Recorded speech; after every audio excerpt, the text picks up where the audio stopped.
بسم اللہ الرحمن الرحیم۔ السلام علیکم ورحمۃ اللہ وبرکاتہ۔ محترم ناظرین، قربانی کے حوالے سے ایک مسئلہ یہ ہے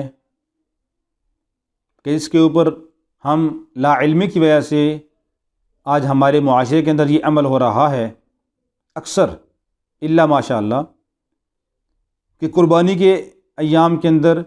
ہم اپنے گھر کے اندر 10 آدمی صاحب نصاب ہیں، مگر قربانی کے لیے ہم ایک بکرا خرید لیتے ہیں یا قربانی کا ایک حصہ ڈال لیتے ہیں۔ تو کیا وہ ایک حصہ یا ایک بکرا وہ سارے گھر والوں کی طرف سے کافی ہو جاتا ہے یا نہیں؟ تو اگر ایک آپ نے بکرا لیا ہے یا آپ نے ایک حصہ ڈالا ہے اور گھر میں ایک آدمی اس کے سے زائد یعنی 2 آدمی یا 3 یا 4 یا 5 یا 6 یا 10 آدمی صاحب نصاب ہیں اور ان سب کی طرف سے آپ نے حصہ ڈالا ہے یا سب کی طرف سے بکرا ذبح کیا ہے، تو کسی کا بھی یہ ادا نہیں ہوگا، قربانی کسی کی نہیں ہوگی۔ یعنی ایک حصے کو یا ایک بکرے کو آپ کئی افراد کے اندر مشترک طور پہ تقسیم کر رہے ہیں کہ یہ سب کی طرف سے ادا ہو جائے گا، تو کسی کی بھی قربانی ادا نہیں ہوگی، وہ قربانی آپ کی ضائع ہو جائے گی۔ اگر آپ کے گھر میں 10 آدمی صاحب نصاب ہیں لیکن گھر کے سربراہ نے بکرا اپنی طرف سے ذبح کیا ہے اور وہ صاحب نصاب ہے، تو وہ قربانی اس کی ادا ہو جائے گی۔ گھر کے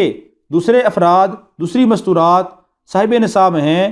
ان کی طرف سے اگر حصہ نہیں ڈالا ان کی قربانی نہیں ہوگی۔ یعنی مسئلہ یہ ہے کہ اگر گھر کے اندر 3 آدمی، 4 آدمی، 5 آدمی، جتنے آدمی صاحب نصاب ہیں، سب کی طرف سے قربانی کرنا ضروری ہے، سب کے اوپر قربانی واجب ہے۔ جیسے مثال کے طور پہ اب نماز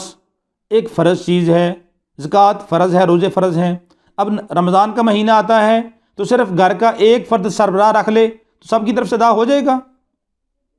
جیسے وہاں پہ سب کے اوپر روزہ فرض ہے، نماز روزانہ سب کے اوپر 5 وقت فرض ہوتی ہے، اسی طرح قربانی کرنا ہر صاحب نصاب کے اوپر واجب ہے۔ لیکن عموماً ہمارے دیہاتوں کے اندر یہ ہوتا ہے کہ ایک بکرا ذبح کر دیا یا ایک حصہ ڈال دیا اور ہم کہتے ہیں سب کی طرف سے کفایت کر جائے گا، حالانکہ یہ بات غلط ہے۔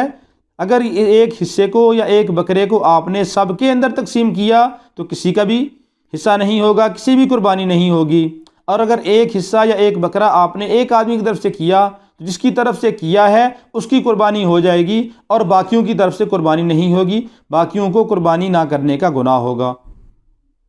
اور باقیوں کو قربانی کا حصہ اپنا ڈالنا پڑے گا۔ اگر وہ نہیں ڈالیں گے تو وہ عند اللہ ماخوذ ہوں گے، عند اللہ ان کی پکڑ ہوگی۔ اس لیے اس بات کو مد نظر رکھنا چاہیے کہ اگر خاوند صاحب نصاب ہے اور بیوی بھی صاحب نصاب ہے اور خاوند نے اپنا حصہ ڈال لیا ہے، بیوی کے پاس اپنے اگر زیورات موجود ہیں، 7.5 تولہ سونا ہے، 52.5 تولہ چاندی ہے یا 52.5 تولہ چاندی کی مالیت موجود ہے، یعنی تقریباً 40-47 ہزار روپیہ موجود ہے، یا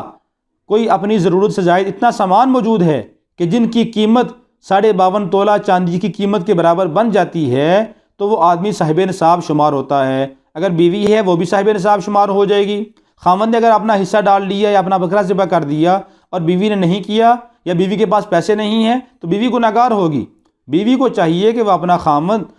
سے وہ لے کے اپنی قربانی کرے یا پھر اپنا زیور وغیرہ بیچ کر اپنی قربانی کا حصہ ڈالے، اپنا بکرا ذبح کرے، تب اس کی قربانی ہوگی، ورنہ وہ عند اللہ ماخوذ ہوگی۔ اسی طرح گھر کے اندر جتنے آدمی بھی صاحب نصاب ہوں، سب کا اپنا اپنا حصہ ہونا چاہیے، سب کو اپنی اپنی طرف سے قربانی کرنی چاہیے، ہر ایک کے اوپر اپنی اپنی قربانی واجب ہے جتنے آدمی صاحب نصاب ہوں۔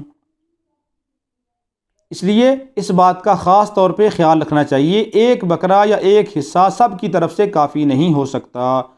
بلکہ سب کو اپنا اپنا حصہ ڈالنا چاہیے یا اپنا اپنا بکرا ذبح کرنا چاہیے۔ اللہ ہم سب کو عمل کرنے کی توفیق عطا فرمائے۔